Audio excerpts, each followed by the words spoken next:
BCom first year के प्यारे बच्चों, स्वागत है आप सभी का शंकर सर की क्लास में। लघु गुणक के टॉप 5 क्वेश्चन का ये पार्ट 2 है। पार्ट 1 में मैंने आपको 2 क्वेश्चन बताया था जो एग्जाम में आते हैं और जरूर आते हैं। वैसे ही पिछले 5 या 10 वर्षों में इस चैप्टर लघु गुणक से जो क्वेश्चन आते हैं उसके टॉप 3 क्वेश्चन अभी बचे हैं, तो वो आज मैं लाइव से बताने वाला हूँ, तो वीडियो में एंड तक बने रहना। हाँ, और अगर आपने पार्ट 1 नहीं देखा है तो आई बटन में मैं उसका लिंक दे देता हूँ या डिस्क्रिप्शन में भी, दोनों में चेक कर लेना। ठीक है, चलो। तो अगला हमारा लघु गुणक का तीसरा और महत्वपूर्ण क्वेश्चन क्या है, देखिए। क्वेश्चन बहुत इजी है लेकिन बच्चे उसे देख करके कंफ्यूज हो जाते हैं। क्वेश्चन है log 10 का मान 56 प्लस फिर से log 10, इसका मान है 91/119। इसमें बोला जाएगा यदि log 2 और log 3 का मान आपको पता हो तो इनका मान ज्ञात कीजिए। ठीक है, आपको दिया रहेगा log 2 का मान जो कि आपको पता है 3010 होता है, और log 3 का मान जो कि पता होगा 4771 होता है। बस मान ज्ञात कीजिए, ऐसे प्रश्नों में ये कहा जाता है। तो आपको बस ध्यान रखना है, पहचानना है इसको। अगर ये क्वेश्चन एग्जाम में आया तो 2 तरह से दिया जाता है, एक तो यहाँ माइनस लगा करके, एक तो वहां पर प्लस लगा करके। अभी हमारा क्वेश्चन में प्लस लगा है, अब कैसे बनेगा ध्यान से देखिए। ये तीसरा महत्वपूर्ण क्वेश्चन है जो एग्जाम में पूछे जाते हैं और कई बार आया है। ठीक, जब हम इसे हल करेंगे तो हमें ये देखना है कि ये लॉग में पहले से कन्वर्ट है। जब कोई क्वेश्चन लॉग में कन्वर्ट हो तो उसको लॉग से हटाना होता है, तो आपको क्या करना है, लॉग को कॉमन ले लेना है बाहर। तो आप लिखेंगे log 10 और ब्रैकेट में अभी इनको हम क्या कर लेंगे, आप उस तरह से लिखेंगे जो गुणा और भाग के फॉर्म में होता है। तो log के साथ अगर कोई प्लस हो तो उसको गुणा में कन्वर्ट करना तो जरूर है, गुणा को हम प्लस करते हैं। तो बिना log किए क्या हो जाएगा, 51/26 गुणित 91/119। इसके बाद हम क्या करेंगे, जो कट है उसको हमें काटना है। तो 13 के पहाड़े से 17 के पहाड़े से ये क्वेश्चन काटे जा सकते हैं, तो बिल्कुल काटेंगे। 13 दूनी 26, 13 तिया 51। अब 17 के पहाड़े से 17 सत्ते 119, 17 तिया 51। ना गड़बड़ क्या है, उल्टा काट दिया मैंने, इसको थोड़ा सुधारेंगे। देखो चलो, बच्चे लोग सही बता रहे हैं, देखो ध्यान से। 13 दूनी 26, ये ठीक है। 13 दूनी 26, 13 दूनी 39, 13 चौक 52, 13 पंचे 65, 13 छक्के 78, 13 सत्ते 91 और 91 ये है। तो 13 सत्ते 91 ये कटा। अब 17 तिया 51 और 17 सत्ते 119 ये कटा। अब इस 7 से इस 7 को हम काट देंगे। फाइनली हमारे पास बचा 3 और 2, तो जो बचा उसको लिखना होगा log 10 बराबर हमारे पास 3/2 बचा है। जब इस तरह से क्वेश्चन आपके पास कट करके बचे तो आपको इसको फिर से इस तरह से लिख लेना है जैसे क्वेश्चन आपको दिया था। आप लिख सकते हैं log 10 3, ये ऊपर आएगा तो माइनस log 10 2। अब यहाँ पर आपको क्या देखना है कि आपको log 2 और 3 का मान पता है, तो जिनका मान आपको पता है आपको यहाँ पर रख देना है। तो हमारे पास log 3 का मान होता है 0.4771 माइनस log 2 का मान होता है हमेशा 0.3010। अब जब आपने मान रख लिया तो केवल घटाना है और इसके बाद आपका ये क्वेश्चन हो गया सॉल्व। तो 1 में 0 घटाएंगे तो 1 ही बचेगा, 7 में 1 जाएगा तो 6 बचेगा, इस वाले 7 में 0 घटाएंगे तो 7 बचेगा, और 4 में 3 घटाएंगे तो 1 बचेगा, और ये हमारा फाइनल आंसर है।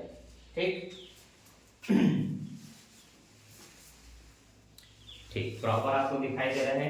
तो ये तीसरा और महत्वपूर्ण क्वेश्चन है जो लॉग से पूछे जाते हैं, जिसमें लघु गुणक सारणी की सहायता ही नहीं होती, सिर्फ आपको इस तरह से 2 मान देकर के बोलेगा ऐसे क्वेश्चनों को हल कीजिए या मान ज्ञात कीजिए। ठीक, अगला हम देखते हैं हमारा चौथा और महत्वपूर्ण क्वेश्चन, लॉग से क्या हो सकता है। ठीक, मैं दोनों प्रकार के क्वेश्चन बता रहा हूँ, जो सारणी से बनते हैं और जो बिना सारणी के बनते हैं। ठीक, चलिए अगला हमारा इंपॉर्टेंट क्वेश्चन होगा जो लॉग देख करके बनाया जाता है। जिनमें से सबसे कॉमन क्वेश्चन है, यहाँ साइड में मैं लिख देता हूँ क्वेश्चन को, ध्यान देना।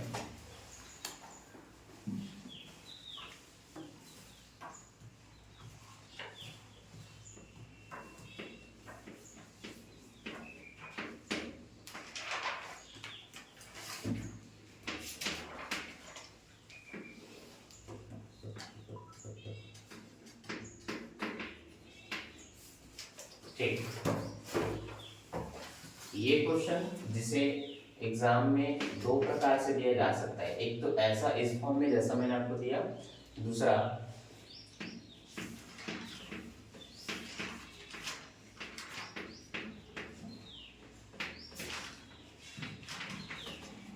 इस तरह से। ये क्वेश्चन को देने का तरीका होता है ताकि बच्चे देख करके थोड़े कंफ्यूज हो जाएं। वैसे दोनों बिल्कुल सेम है, बस तरीका बदलेगा। नीचे में जो संख्याएं होती है वो ऊपर की संख्याओं को भाग करती है और बगल में जो है वो भाग करने के लिए दिया गया है। तो चाहे आप इस तरह से रख करके क्वेश्चन बनाए, चाहे इस तरह से, क्वेश्चन बिल्कुल समान होते हैं। तो ये हमारा तीसरा महत्वपूर्ण क्वेश्चन था और ये हमारा चौथा महत्वपूर्ण क्वेश्चन है। या उस क्वेश्चन का पैटर्न है जो भाग या गुणा के फॉर्म में दिए जाते हैं। इसमें हमें लघु गुणक सारणी की आवश्यकता पड़ेगी। अब कई बच्चों को यही नहीं पता कि लॉग देखते कैसे हैं और इसलिए उनके लिए चैप्टर थोड़ा टफ हो जाता है। हालांकि जब हम भी कॉलेज में थे और हमें जब नहीं पता था तो ये समझ ही नहीं आता था कि ऐसे क्वेश्चन को बनाएं कैसे, पर आज देखिए हम सरल तरीके से बताते हैं। संख्याएं दशमलव में हो, बिना दशमलव के हो, दशमलव के इस तरफ संख्या हो चाहे उस तरफ हो, आपको सबसे सामने में जो भी दो संख्या दिखाई देगी उनका जोड़ा बनाकर आपको लॉग देखना है। तो अभी सबसे पहले 24 का जोड़ा बना ले। हमने दो संख्या का जोड़ा बनाया तो ये बन गया 24। 24 का हमें 6 देखना है। क्या देखना है? 24 का 6। तो 24 का 6 आपको क्या करना है, सबसे पीछे वाले पेज में आना है जो आपको यहाँ पर दिया होगा, ठीक है। अब इसमें हमें देखना है 24 का 6। तो 24 हमारा यहाँ पर है ये लाइन में और 24 का 6 हम देख रहे हैं 0 1 2 3 4 5 6। तो 24 6 में बच्चों है 39 9, ठीक। तो आप सभी बच्चे अपने अपने लघु गुणक सारणी को निकालिए और चेक कीजिए और देखिए कि जो मैंने कहा वो ठीक है कि नहीं। 24 का 6 चेक कीजिए। तो 24 का 6 में मैंने क्या बताया आपको, 0 1 2 3 4 5 6, ठीक है। 24 का 6 में हमें ये मिला। थोड़ी जगह की आवश्यकता पड़ेगी तो मैं इसको बढ़ा देता हूँ।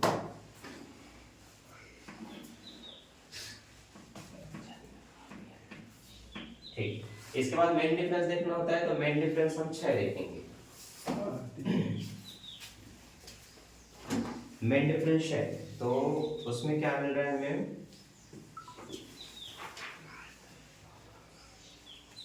11 दिख रहा है तो यहाँ पर हम प्लस 11 कर लेंगे। तो देखो सामने में जो भी दो अंक उसका जोड़ा बनाना है और बगल वाले का मान देखना होता है। तो 24 का हमें 6 देखना होता है और उसके बाद भी कोई अंक हो तो वो मेन डिफरेंस कहलाता है। तो मेन डिफरेंस में कितना मिला, 11 मिला।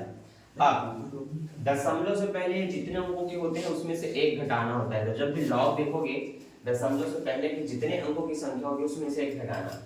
तो ये 3 अंकों का है, 2 4 6 3 अंक है। 3 में एक घटाओगे तो 2 आएगा। तो यहाँ सामने में पॉइंट लगा करके आपको 2 लिख देना है, ठीक। तो पहला काम 24 का 6 देखना, फिर मेन डिफरेंस 6 देखना, फिर दशमलव से पहले जितने अंकों का होगा उसमें से एक घटा करके जो बचे उसको यहाँ लिखना।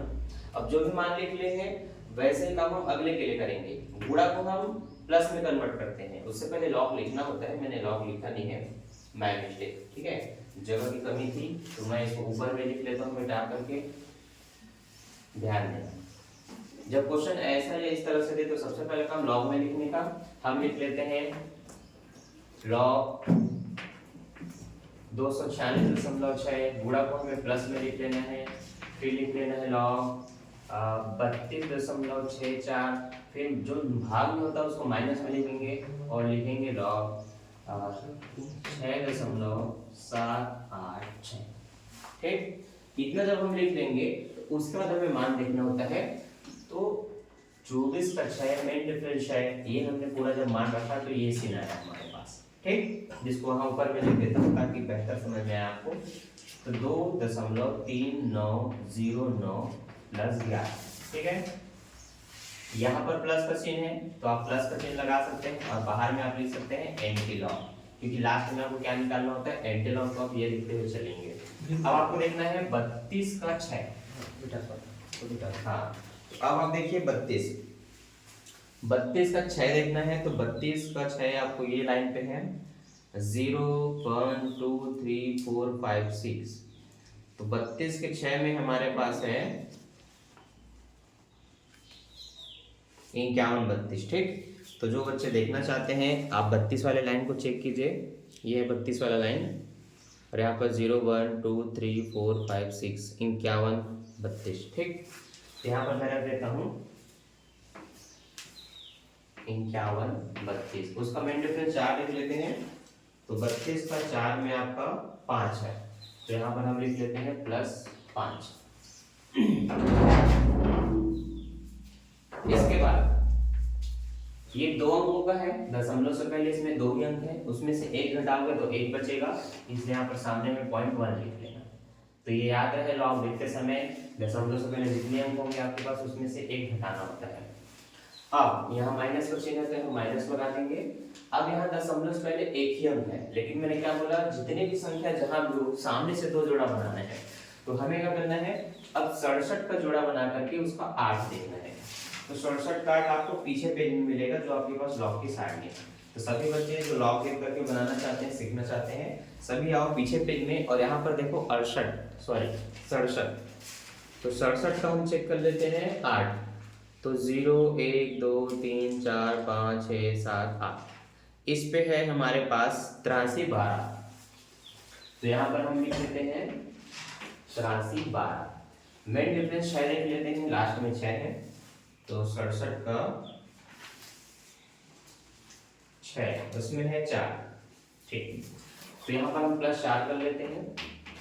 अब हमारे पास दशमलव से पहले केवल 1 ही अंक है, उस 1 में 1 घटा देंगे तो आपके पास 0 बचेगा। तो यहाँ पर आपको लिख लेना है 0, ठीक। अब देखो ये जो क्वेश्चन है, अंक बदल करके कुछ भी दिए जा सकते हैं, किसी भी एक्सरसाइज से दिए जा सकते हैं। आपको क्या करना है, इस पैटर्न पर ध्यान रखना है कि जब ऐसा क्वेश्चन मिला जिसमें गुणा भाग दोनों, तो क्या करना है। सबसे पहले ऊपर में गुणा है तो उनको आपको प्लस में लिख लेना है लॉग करके, जो भाग वाला उसको माइनस में लॉग करके लिख लेना है। एक एक संख्या का लॉग देख लेना है, जो गुणा में उनको प्लस के साथ लिखते हुए चलना, जो भाग में उसको माइनस के साथ। जब आपने मान रख लिया तो अब क्या करना है, जो मेन डिफरेंस था उसको जोड़ते हुए चलना है इनके साथ कि इनका मान क्या परिवर्तन होकर के आ रहा है। तो चलो अगले स्टेप में ध्यान देना, एंटीलॉग आपको लिखते हुए चलना है। और 9 में 1 जोड़ेंगे 10 हो जाएगा, 10 की 0 हासिल लाई 1। अब 1 और 1 जुड़ करके कितना हो जाएगा 2, 9 का 9 और इस 3 का 3 और सामने में रहेगा 2, प्लस 5 और 2 7 हो जाएगा, 3 का 3 1 का 1 5 का 5 और यहाँ पर रहेगा 1। इसके बाद 4 2 6 हो जाएगा, 1 का 1 रहेगा, 3 का 3 रहेगा, 8 का 8 और यहाँ हो जाएगा 0, ठीक। सबसे पहला काम था ऊपर वाले को जोड़ना फिर घटाना, तो हम पहले इनको जोड़ लेंगे फिर घटाएंगे। तो ये दोनों आपस में जुड़ेंगे, ये आपको पता होना चाहिए। फिर से एंटीलॉग जोड़ करके इनको उतारेंगे, जहाँ 7 में 0 जोड़ करके 7 हो जाएगा, 3 में 2 जोड़ करके 5 हो जाएगा, 1 में 9 जोड़ करके 10 हो जाएंगे, हासिल आई 1, 5 3 8 और 1 9। अब 1 और 2 जोड़ करके हो जाएगा आपका 3। अब जो घटाने वाला वैल्यू है उसको हम बगल में लिख करके यहाँ पर 4th स्टेप में घटाने का काम करेंगे, ठीक। चलो ये हमारा कंप्लीट हो जाएगा। 7 में 6 घटाएंगे बच्चों 1 बचेगा, 5 में 1 घटाएंगे 4 बचेगा, 0 में 3 नहीं घटेगा तो इसको धारी दे दीजिए 10 में 3 घटाइए आपके पास 7 बचेगा, 8 में 8 घटाएंगे 0 बचेगा, 3 में 0 घटेगा तो 3 का 3 रहेगा। यहाँ पर जब आपने मान रख लिया, जोड़ लिया, घटा लिया और फाइनल स्टेप में आ गए कि अब क्या करें, तो यहीं पर आपको एंटीलॉग देखना होता है।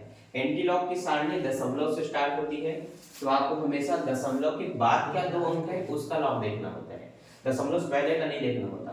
लॉग लिखते समय आप सामने पीछे कहीं से भी देख सकते हैं जोड़ा बनना चाहिए, लेकिन यहाँ पर जस्ट दशमलव के बाद जो लिखा होता है उसको देखना होता है। तो हमें दशमलव का 7 देखना है, 07। तो देखिए एंटी लॉग की सारणी इस तरह से कुछ स्टार्ट है और हमें 07 देखना है, तो ये हमारा 07 है। तो 07 का हमें क्या देखना है, 4।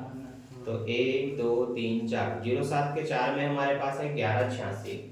तो मैं रख लेता हूँ यहाँ पर 1186। इसके बाद हमें क्या करना है, मेन डिफरेंस 1 चेक करना है। तो मेन डिफरेंस 1 में हमारे पास है 0। अब दशमलव से पहले यहाँ भी जितना भी डिजिट होगा, लॉग एंटी लॉग लिखते समय उसमें एक जोड़ते हैं। लॉग में हमने एक घटाया था, एंटी लॉग में एक जोड़ते हैं, ये इसलिए थोड़ा अलग है उससे। तो दशमलव से पहले आपके पास 3 था, उसमें आप एक जोड़ेंगे तो कितना हो जाएगा, 4।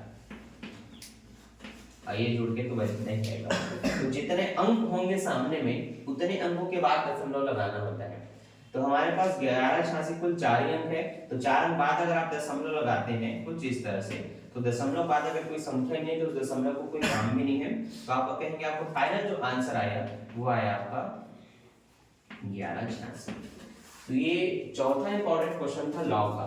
देखिए सबसे पहला काम था दिए गए क्वेश्चनों में जहां गुणा और भाग का चिन्ह था, गुणा वालों को प्लस में लिख लेना, भाग वालों को माइनस में लिख लेना। फिर एक एक करके 24 तक 6, फिर मेन डिफरेंस है, इस तरह से मान देख देख करके सबका मान रख देना। मान आपने रख लिया तो हमेशा जो सबसे ऊपर का क्वेश्चन होगा अगर वो प्लस में है, गुणा में है, तो वो जुड़ेंगे। तो हमने पहले इन दोनों को जोड़ लिया। घटाने वाला काम बाद में होता है, तो इसलिए हमने अगले स्टेप में, थर्ड या फोर्थ स्टेप में घटाया। इसके बाद हमने एंटी लॉग देखा, तो दशमलव के बाद के ही जोड़ा बना करके देखना होता है। ये छोटी छोटी बातें ध्यान रखना है ताकि क्वेश्चन बनाते समय गलती ना हो। ये सब कर लिए तो दशमलव से पहले जितने अंकों की संख्या होगी एंटी लॉग देखते समय उसमें एक जोड़ना होता है।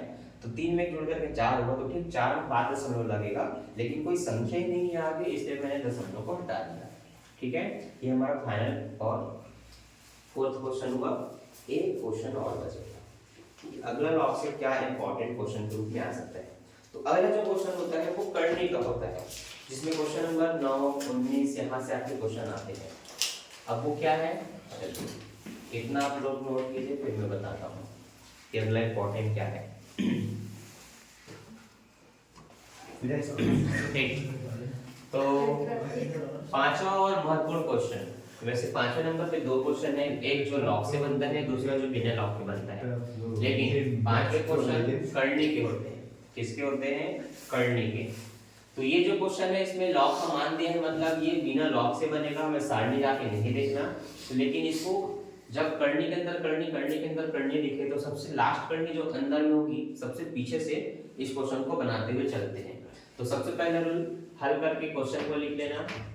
अच्छा, जो बच्चे फाइनल एग्जाम में बैठेंगे उनके लिए रूल, एक छोटा सा तो क्या बोलते हैं नियम ध्यान में रखना है कि जो भी क्वेश्चन आप सॉल्व करेंगे, मान लेते हैं 5वां है, तो आपको लिख लेना है कि आप आंसर या उत्तर क्रमांक 5 हल कर रहे हैं, या फिर आंसर नंबर 5 आप इस तरह से लिखेंगे बीचों बीच हेडिंग। फिर आप क्वेश्चन को लिखेंगे कि आपका क्वेश्चन दिया गया है और डिटेल से फिर इसको सॉल्व करना स्टार्ट करेंगे। कई बच्चे साइड में लिख देते हैं, तो इसको साइड में नहीं लिखना होता, ये रूल आपको ध्यान में रख लेना है।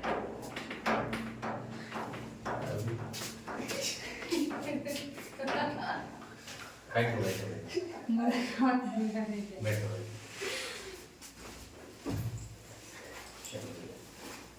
तो पीछे से जो रेसिपी बनाना है मैंने कहा, तो अब ध्यान देना आप लोग। पीछे में 2 मान है हमारे पास, इन दोनों को क्या करेंगे, घातों में कन्वर्ट करेंगे। 25 कैसे आता है, 5 5 25, 5 की घात 2, तो इसको हम लिख लेंगे 5 की घात 2 और पूरे की घात है आपका -1 गुणी, यहाँ पर 125 है, ये 3 बार में आता है, 5 पंजे 25, 25 पंजे 125, तो लगभग 3 बार में। तो इसको लिख लेना है 5 की घात 3 और पूरे की घात है -4/3। अगले रूल में घातों के घात का गुणा होता है, तो वही करेंगे, इनको एज इट इज लिखते हुए चलना है। 31 25, इसमें करनी 3 और ये आपका घातों के घात का गुणा होके हो जाएगा 2 एकम 2 -2 और ये भी गुणा होगा -4/3। तो ऊपर नीचे अगर सेम सेम घात हो तो काट दिए जाते हैं, इस तरह से वो कट गए। अगले स्टेप में इसको भी हम लोग क्या कर सकते हैं, घात में कन्वर्ट कर सकते हैं। तो ये जो कर्णी 3 है इसको हम 1/3 के रूप में भी लिख सकते हैं इस तरह से। अब अगर ये हमारे पास कट के बचा तो एक में 5 की घात 2 बचा, एक में 5 की घात 4 बचा। जब गुणा हो रहा हो तो हमें घातों को जोड़ना होता है इस रूल के अनुसार, a की घात m गुणित a की घात n बराबर m प्लस n। इसलिए आप क्या करेंगे, जो बचे उनको जोड़ सकते हैं। तो -2 में -4 जुड़ेगा तो यहाँ पर हो जाएगा -6। ठीक, अब यहाँ पर भी घातों की घात आपको दिख रही है तो इनका भी गुणा कर देंगे। तो -5 की घात 6 सॉरी 5 की घात -6 गुणित 1/3, ये भी कट जाएगा, 3 एकम 3, 3 दूनी 6, हमारे पास -2 बचा। अब इसको भी घात में कन्वर्ट कर लेते हैं। 3125 को इसमें गुणा करके देखते हैं। 5 पंचे 25, 25 पंचे 125, 125 पंचे 625, 625 पंचे 3125। तो 5 बार में आपका आएगा तो 5 की घात 5 लिख देते हैं। इसके बाद क्या करेंगे, गुणित में आपको यहाँ पर बताना है कि 5 की घात -2 बचा है। अगले स्टेप में हम क्या करेंगे, चलो मैं यहाँ लिख देता हूँ। इसको हम बना लेंगे ब्रैकेट की घात 1/3। अब इनका भी आधार समान है और गुणा हो रहा है तो घातें जुड़ेंगी, लेकिन ध्यान में ये रखना है कि प्लस घात के साथ माइनस घातें नहीं जुड़ती, वो घट जाती हैं। तो 5 में आपको 2 घटा देना है, तो अगले स्टेप में घात 3 बचेगा और घातों के घात का आप गुणा करेंगे इस तरह से। तो 3 से 3 घटा, 5 की घात 1 मतलब आपके पास केवल 5 बचा है। अब आपको log 5 का मान पता है 0.6909, तो लास्ट में आपको लिख देना है 6990 log 5 बराबर 0.6990। बस ये आपका आंसर, इसके बाद आपको कुछ नहीं करना। ठीक, तो ये सबसे सरल और सबसे इजी क्वेश्चन था, जिसको पीछे से सॉल्व करते हुए चलना है। इसको भी घात में कन्वर्ट कर दिया, इसको भी घात में, घातों के घात पे गुणा, तो 2 एक कम 2 हो गया। यहाँ पर भी गुणा किया लेकिन नीचे ऊपर की घातें कट गई तो आपके पास -4 बचा। आधार समान हो तो घातें हमेशा जुड़ेंगी और दोनों ही माइनस था तो जुड़ के 4 और 2 6 हो गया। फिर ये जो कर्णी 3 है इसको भी आप 1/3 के रूप में लिख सकते हैं। फिर इन दोनों का भी गुणा होगा, जो कि 3 एकम 3, 3 दूनी 6 कट गया। अब हमारे पास 5 की घात -2 बचा, इसको भी हमने घात में कन्वर्ट कर लिया, इसमें 5 आया 5 बार। अब दोनों को हमने इसके ब्रैकेट को हटा करके, मतलब कर्णी को हटा के ब्रैकेट फॉर्म में रख लिया। अब इनके भी आधार समान है तो घातें जुड़ेंगी, लेकिन माइनस से प्लस कहाँ जुड़ा है, हमेशा घटेगा। तो 5 में 2 घट के 3 आया, फिर ये दोनों का जब गुणा करें तो 3 से 3 कटा, फाइनली 5 बचा और log 5 का मान आपको पता है 0.6990। बस खेल खत्म, पैसा दे। ये हो गया हमारा टॉप 5 क्वेश्चन। एक क्वेश्चन और है जो कि एक्सरसाइज सी में आपका क्वेश्चन नंबर 14 है, पेज नंबर 303 में। उस क्वेश्चन को बना करके देखिए आपसे बनता है कि नहीं, ना बने तो मुझे कमेंट कीजिएगा। वो आपको जो मैं आपके लिए एक ऐसा वीडियो तैयार करता हूँ कि आप क्वेश्चनिंग करते हैं, क्वेश्चन एंड आंसर Q&A, उसमें मैं आपको बता दूंगा। तो अभी के लिए बाय, थैंक्स फॉर वाचिंग। मिलते हैं नेक्स्ट वीडियो में अगले किसी चैप्टर के टॉप 5 इंपॉर्टेंट क्वेश्चन के साथ। Bye bye.